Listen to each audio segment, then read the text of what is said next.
ఆంధ్రప్రదేశ్ రాష్ట్రంలోని మాజీ ముఖ్యమంత్రి వైఎస్ఆర్సీపీ పార్టీ అధినేత వైఎస్ జగన్మోహన్ రెడ్డి గారు ఈరోజు రైతుల కోసం, ముఖ్యంగా పొగాకు రైతుల కోసం వారికి గిట్టుబాటు ధర ప్రభుత్వం కల్పించాలని ఆయన ధర్నా చేయడం కోసం ప్రకాశం జిల్లా పొదిలి పొగాకు వేలం కేంద్రం కింద దగ్గర రైతులను పరామర్శించడం కోసం ఆయన పొదిలి వెళ్ళడం జరిగింది.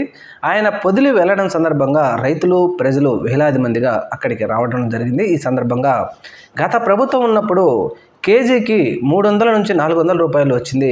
ప్రస్తుతం 180 రూపాయలు కూడా రావడం లేదు. ముఖ్యంగా ఈరోజు జగన్మోహన్ రెడ్డి గారు పొగాకు వేలం కేంద్రం దగ్గరికి వస్తున్నారని చెప్పి బయ్యర్లు ఎక్కువ మంది వచ్చి ఇక్కడ ఈరోజు 220 రూపాయలు కేజీకి వేశారని చెప్పేసి పొగాకు రైతులు గూడు వెళ్ళబోసుకున్నారు. జగన్మోహన్ రెడ్డి గారు కూడా ముఖ్యంగా పొగాకు వేలం దగ్గర ప్రభుత్వం ఖచ్చితంగా రైతులకి మద్దతు ధర ప్రకటించాలి, రాబోయే రోజుల్లో మద్దతు ధర కనుక ప్రకటించకపోతే మేము రోడ్ల మీదకి వచ్చి రైతుల తరపున ధర్నాలు చేస్తామంటూ ఆయన ప్రకటించడం జరిగింది.